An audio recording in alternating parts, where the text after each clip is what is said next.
Le bilan sourire. Merci, Yacine. Hey. Toi, fais attention, tu vas bientôt avoir le même problème que Julien Bugier. Moi, je suis un ex-beau gosse. Non, tu vas avoir le problème de Julien Bugier, je te le dis.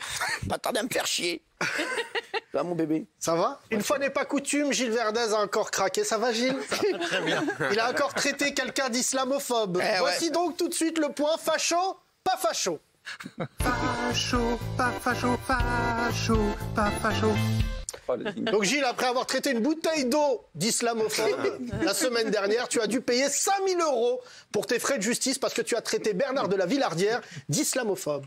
Et en plus, hier soir, tu nous annonces au calme que c'est la prod qui a payé. Ouais, carré. Comme il a attaqué que moi, j'ai été le seul à être condamné. Combien? Condamné à quoi? Et donc, il y avait en tout, à peu près, avec les frais de justice, c'était autour de 5 000 €. Ah oui, quand même. Donc, je m'apprêtais à faire un chèque quand, et je tiens à vous rendre hommage, il faut que les téléspectateurs le sachent, quand vous et Lionel Stan, qui dirige Directeur général d'H2O, oui. H2O, m'ont dit, ben non, tu as été condamné en ton nom propre, mais c'était pendant l'émission, donc tu ne payes rien. Bah voilà Lionel Stan. Donc c'est à cause de Gilles que depuis une semaine on n'a plus à manger dans les loges. Par ta faute, j'ai vu 2 techniciens se battre pour un Twix. Chers téléspectateurs, vous pouvez commander le livre de Gilles Verdez. Regardez ce livre. Comment j'ai ruiné ma prod. Aux éditions Flammarion Maréchal.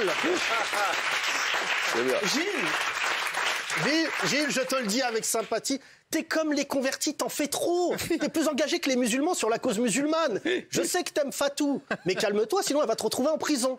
Donc maintenant, la vraie question, oui, Cyril, hier, vous avez réussi à parler de cette vidéo qui a fait le buzz où un homme pousse une femme dans un escalier du métro. Là, on est contre. La ministre de TikTok et Instagram, Marlène Schiappa, a aussitôt pris position parce qu'elle aime pas les relous. C'est donc l'heure coucou les relous. Coucou, coucou, coucou, coucou, coucou, coucou les relous.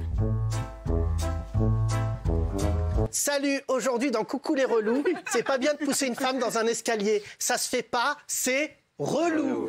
Même si c'est une embrouille de crackers. Et voilà, c'est pas le gâteau en plus. Lol, on parlera d'un autre relou, Hakim, qui a vendu de la bœuf à Christophe. Et Christophe qui a découvert que c'était de l'herbe de Provence. Trop relou. Coucou, coucou, coucou, coucou, coucou, coucou les relous. Les gars, les gars. Enfin, la polémique d'hier était sur l'un des chroniqueurs, Guillaume Janton, qui a été, et je vous demande de l'applaudir, qui a donné son jogging qui a été colorié par des enfants de maternelle dans 18 ans. Guillaume, c'est un peu notre Karl Lagerfeld, toujours élégant, mais visiblement l'élégance n'est pas la qualité des influenceurs sur lesquels tu faisais un documentaire. Regardez. Ce mardi soir, nous terminons le tournage à 20h. Les équipes rentrent chez elles. Je suis chez moi, évidemment, c'est après l'émission, donc j'étais là jusqu'à 21h20. Je rentre chez moi. Et il se trouve que les influenceurs, qui, je le rappelle, sont majeurs et ont un manager qui lui aussi est majeur, ont organisé une soirée clandestine. De combien de personnes? De 50 personnes. Quoi? Mais Guillaume, tu fais confiance à des TikTokers. Mais faut pas faire ça. Est-ce qu'on fait confiance à des gens qui font ça? Regardez.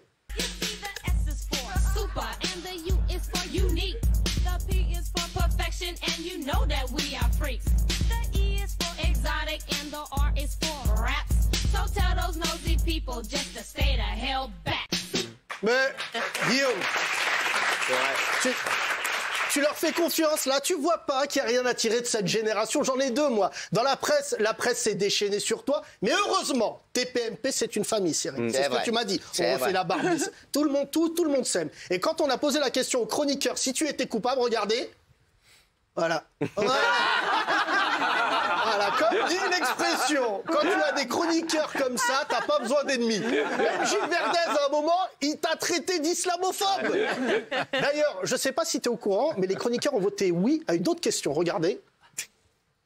Faut-il exécuter Guillaume Janton par guillotine en direct jeudi prochain dans TPMP? Oui, à l'unanimité. Donc je récapitule l'affaire. Guillaume Janton filme des TikTokers qui ensuite organisent une fête avec 50 personnes en période de confinement dans une maison qui est mitoyenne à celle de Nicolas Sarkozy. Alors si Francis Weber cherchait un scénario pour la suite de La Chèvre, il est là. Voilà, je vois pas mieux.